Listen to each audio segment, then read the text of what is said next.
Hi friends, welcome back to my channel. இன்றைக்கி வந்து நம்ம என்னோடய ஈவினிங் ரொட்டீன் என்னென்னு பார்க்கலாமா? வாங்க பார்க்கலாம். வீடியோ ஸ்கிப் பண்ணாமல் பாருங்கள். நான் நிறையா விஷயங்கள் வந்து அது கூடவே ஷேர் பண்ணியிருக்கேன் உங்ககிட்ட. அதனால் வீடியோ ஃபுல்லாக பாருங்கள். நம்ம சேனலை ஃபஸ்ட் டைம் பார்க்குறவங்க சப்ஸ்கிரைப் பண்ணிக்கோங்க. ஹலோ, என்னோடய ஈவினிங் விலாக் பாருங்கள். இதெல்லாம் உங்களுக்கு நான் சொல்லணுன்னு அவசியம் இல்லை. ஏன்னா எல்லாருக்குமே இட்லிக்கு மாவு எப்படி அரைக்கணும், எவ்வளோ போடணும் எல்லாம் தெரியும்.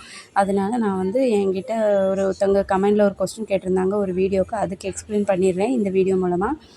அவங்க வந்து கேட்டிருந்தாங்க என்கிட்ட, ஆவினேஷ்க்கு வந்து நீங்கள் ஏன் குஜராத்துக்கு வந்தீங்க, தமிழ்நாட்டிலே ஸ்கூலில் சேர்க்கலாமே அப்படின்னு சொல்லி கேட்டிருந்தாங்க.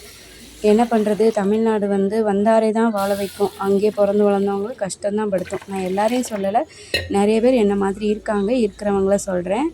அதனால் யாரும் தப்பாக நினைக்க வேண்டாம். நாங்கள் வந்து எங்களுக்கு வந்து தமிழ்நாட்டில் வீடு கிடையாது. அவினேஷோட அப்பாவுக்கு இங்கே தான் சொந்த வீடு, வேலை எல்லாமே இங்கே தான் இருக்குது. அதனால் நாங்கள் அங்கே இருந்து பார்த்தோம். ஃபினான்சியலாக எங்களால் சமாளிக்க முடியலை. அதனால தான் இங்கே வந்து ஷிஃப்ட் ஆகிட்டோம். இங்கே எங்களுக்கு அந்த அளவுக்கு பிரச்சனை இல்லை.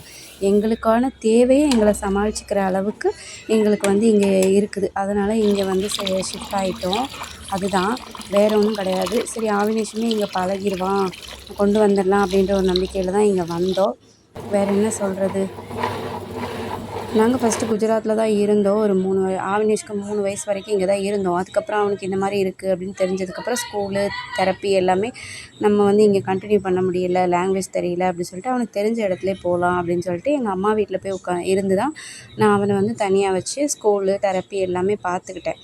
அதுக்கப்புறம் அங்கே வந்து நாங்கள் சரி நம்ம மொத்தமாகவே வீடு காலி பண்ணி அங்கே போயிடலான்ற மாதிரி போனோம். ஆனால் வந்து எங்களுக்கு வந்து அங்கே வேலை எதுவுமே செட் ஆகலை. ஃபினான்ஷியலாக நாங்கள் வந்து இன்னொருத்தவங்களை எதிர்பார்க்குற மாதிரி இருக்கிற சிச்சுவேஷன்லாம் வந்துச்சு. அதனால தான் சரி நம்ம வந்து நம்ம இடத்துக்கே போயிடலாம், நம்மளுக்கு சொந்தமாக வீடு இருக்குது, அங்கே வேலை இருக்குது, எல்லாமே இருக்குது, நம்ம இங்கேருந்து கஷ்டப்பட வேண்டாம் அப்படின்னு சொல்லி நாங்கள் திரும்பி இங்கே வந்து அவினேஷ் இங்கே பார்த்துக்கலாம் அப்படின்னு சொல்லி வந்துட்டோம். ஆனால் வந்ததுக்கப்புறம் அவன் அங்கேயே நல்லா செட் ஆகிட்டான். இங்கே வந்து அப்படியே வேறு மாதிரி இருந்தோடனே மனதுக்கு கொஞ்சம் கஷ்டமாக இருந்துச்சு. அதனால தான் நான் வந்து அந்த வீடியோவில் வந்து ஷேர் பண்ணியிருந்தேன். சரி, யார்கிட்டயா சொன்னால் ரிலாக்ஸாக இருக்கும். சில நேரம் பயங்கரமாக டென்ஷன் ஆவேன். மொழி தெரியாத ஊரில் கடவுள் நம்மளுக்கு தள்ளி இருக்கக்கூடாது இல்லையா, நம்மளுக்கு இப்படி ஒரு குழந்தைய கொடுத்துருக்கக்கூடாது, எல்லாத்தையும் நம்ம தலையில் கொடுத்து நம்மளை கஷ்டப்படுத்துகிறானே அப்படின்னு சொல்லிட்டு. இன்றைக்கி நான் வந்து எங்கள் கொய்யா மரத்துக்கு கீழே உட்காந்து தான் சாப்பிட போகிறேன். நைட்டு டின்னரு ஓட்ஸ் செஞ்சுருக்கேன் எனக்காக. இந்த மாதிரி விஷயங்களெல்லாம் நான் எங்கள் வீட்டில் இருக்கிறவங்கள்ட்ட கூட ஷேர் பண்ண மாட்டேன். ஏன்னா அவங்கெல்லாம் வந்து ஏற்கனவே என்னை வந்து இந்த மாதிரி ஆயிடுச்சு அப்படின்னு நினச்சி என்னை பற்றி கவலைப்பட்டுகிட்டே இருப்பாங்க.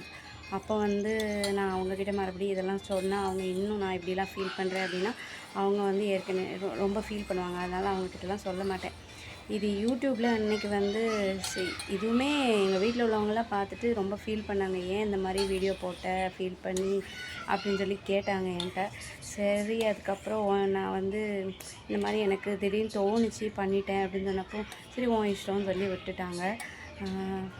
நான் வந்து வீட்டை விட்டே வெளியே போக மாட்டேன். இந்த ஊரில் வீட்டுக்குள்ளேயே இருப்பேன். சரி, அப்போ நம்ம எதையாவது யோசித்து திங்க் பண்ணிகிட்டே இருக்காமல் எதையாவது கவனம் வைக்கலாம், செலுத்தலாம்னு சொல்லி தான் இந்த யூடியூப் கூட ஸ்டார்ட் பண்ணேன். அன்றைக்கி கூட நான் வந்து அதை ஷேர் பண்ணது கூட எனக்கு அன்றைக்கி ரொம்ப டென்ஷனாக இருந்தது. யாராவது 4 பேர்கிட்ட சொன்னால் அதில் 2 பேராவது நம்மளுக்கு ஆறுதல் சொல்ல மாட்டாங்களா அப்படின்னு சொல்லி தான் ஷேர் பண்ணேன். வேறு எதுவுமே இல்லை. நீங்கள் எதுவுமே நினைக்க வேண்டாம். ஓகேவா? அடுத்த விலாகில் பார்க்கலாம் ஃப்ரெண்ட்ஸ். பாய்.